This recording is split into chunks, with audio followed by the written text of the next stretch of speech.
What is up, fellow humans of the cardboard? Welcome back to Just Nuts, guys. Today we are taking a look at Ancient Guardians because as of today, I believe we have the set fully revealed. Konami's doing it in a weird way, but I'll explain that how it pretty much is fully revealed. We know every single card in the set.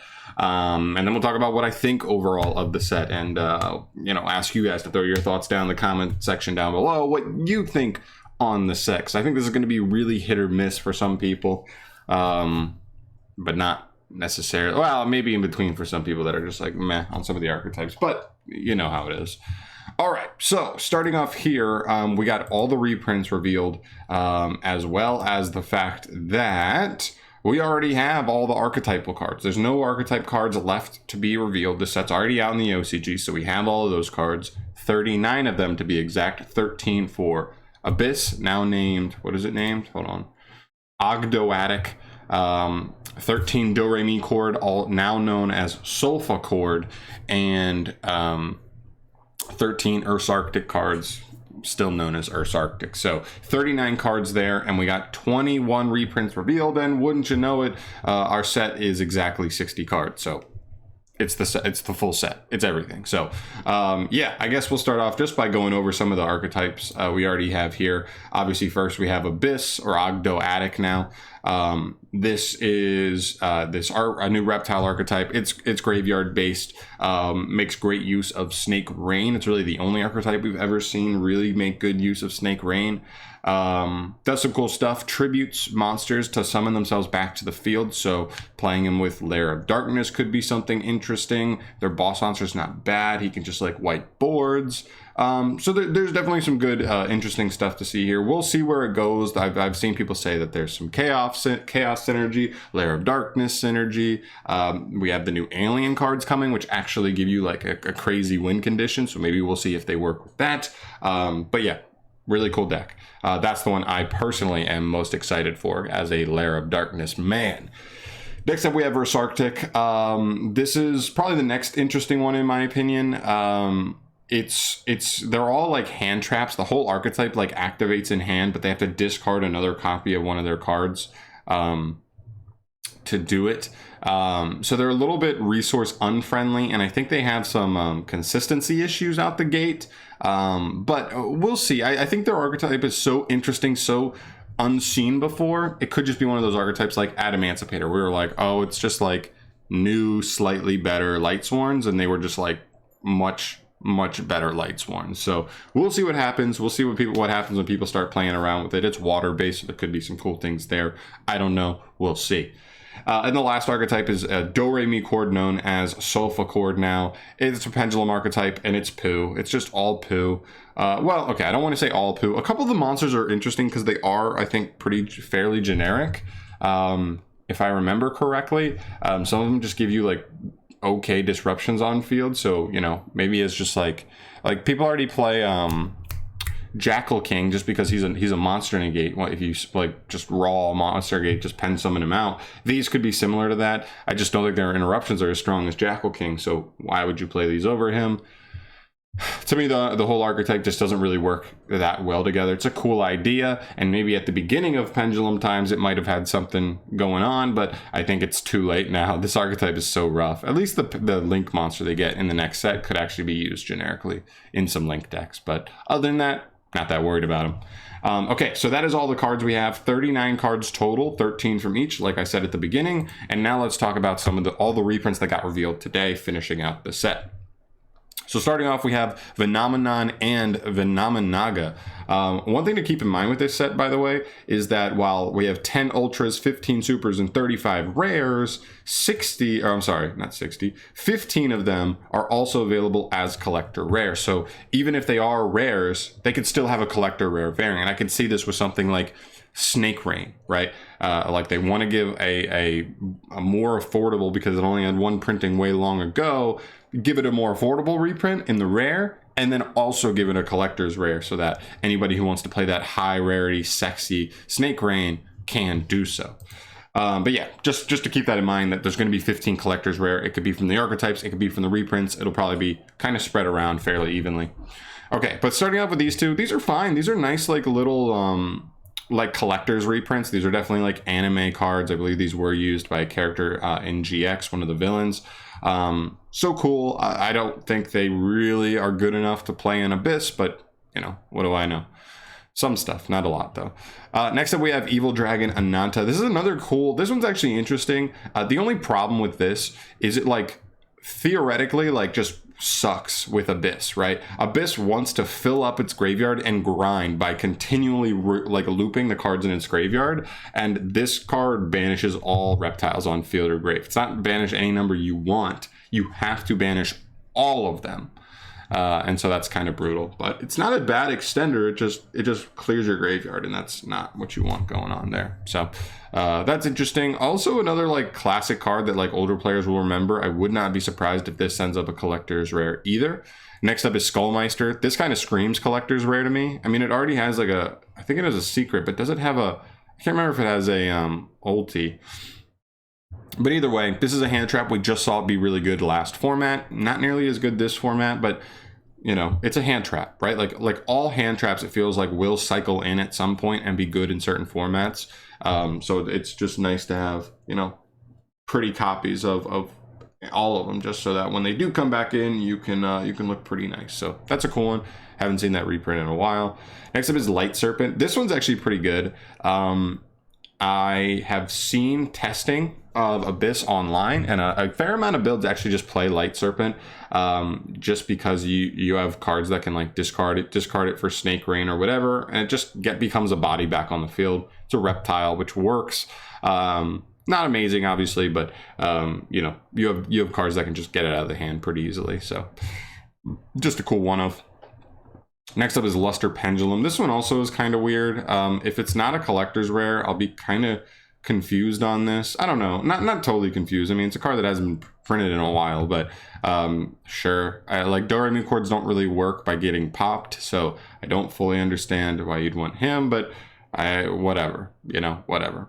Pankratops. This is also kind of in the same vein as Skullmeister, just like a classic, very common side deck to Yu-Gi-Oh card. It is a one of because it's on the ban list, so I do think that will take value away from it, just because you won't see people trying to buy play sets. Well, maybe they will, just for safety for when the card does come off eventually. But for now, everybody only needs one copy, so kind of takes down the demand a little bit, but maybe that's just better for price. I fully expect this to be a collector's rare. I don't really see the point of them not making this a collector's rare. Like, why even reprint it at that point?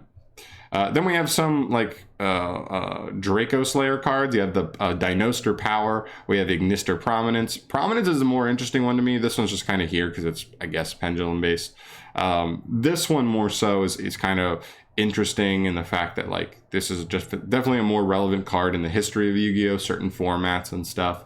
Or just pendulum decks in general still randomly can play this.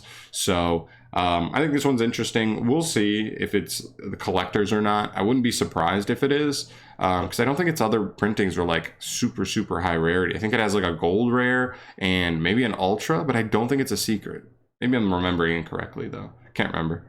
Next up is King of the Feral Imps. This is a nice rarity bump because I believe this card's only been printed common before, and it's definitely a card you're going to be looking at for the Abyss archetype.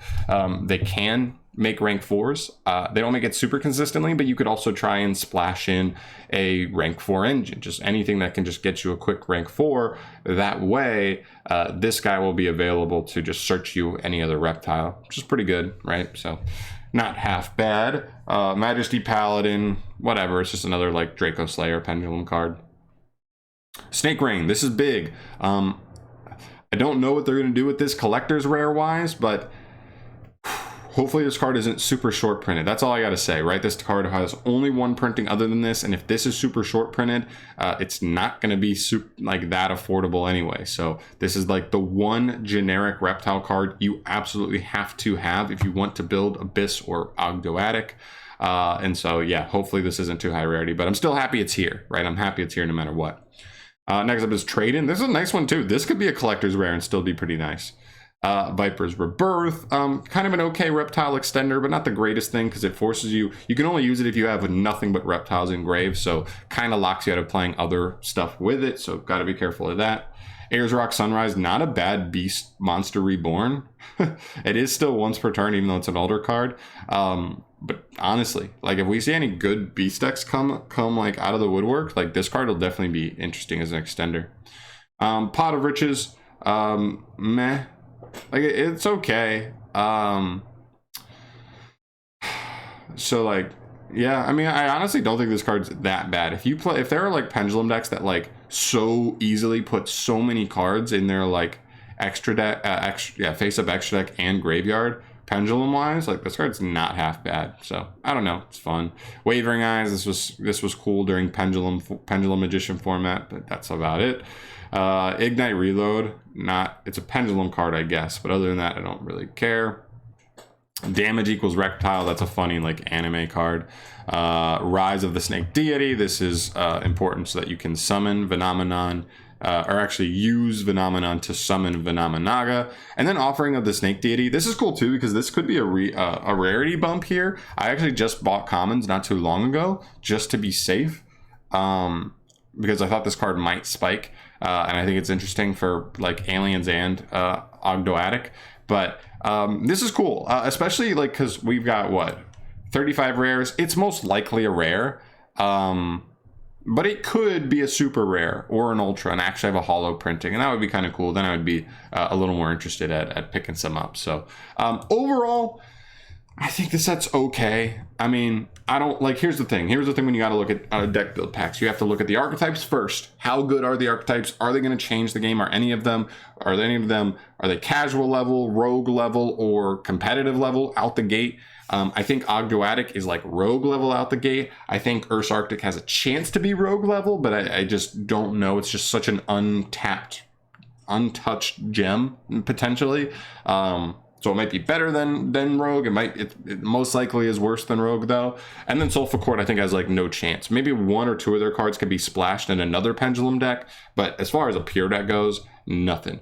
So competitively speaking, you don't have much going on. Ogdoadic's the closest thing, and it's just a cool like Rogue deck. Then when you look at the reprints, what are good reprints? Like how many good reprints are in here? Like Ananta's cool, but it's more of a collector's card, not really like anything else. Skullmeister is nice, I will say. Pankratops is nice. Snake Rain is nice. Trade-in is nice. I know certain copies of Trade-in can be expensive, especially if this is like more higher rarity than just a rare. And I think that's pretty much it. Like there are a couple of okay things, but there's really like what 4 like actually solid reprints, and that's for 20 reprints and only 4 of them to be like actually nice. I don't know. Light Serpent's nice to at least make it like available. So there's like little ones that are like okay, but they don't really, they're not making the set that much worthwhile. So I don't know. I think the set's okay. I'm still very excited for Abyss, but other than that, I'm not picking up this set. I'm going singles all the way. There's no way. I just don't see making up value unless you're pulling collector's rares. So it's just I don't really see it. But all things considered, deck build packs, the best thing about deck build packs is even if you don't think the set is good, all you have to have is one archetype you really like, and it kind of makes it exciting for you. So you can still pick up the singles, grab the one archetype you want and the reprints needed for it, and go to town. And you know, that's what I'm going to be doing. Hopefully you guys do the same. But like I said at the beginning of the video, let me know in the comment section down below, what do you think about this set? I probably give it a 5 out of 10 for deck build packs. I don't think it's pure garbage. I think for it to be like a 2, it'd have to have like all 3 archetypes be casual level. And I think I can at least call Abyss Rogue, and I can at least call Ursarctic like potential Rogue. And some of the reprints are okay. I just don't think it's like, you know, breaking the format, changing things up too much. But it is still cool nonetheless. So let me know in the comment section down below, what do you think on this set out of 10? Just let me know out of 10, and then give me a little description of why, or explanation of why you think it's that good out of 10. And I'll see you in the next one. Thank you so much for watching, guys. Subscribe if you want to see more product reviews in the future, and I'll catch you in the next video. Bye.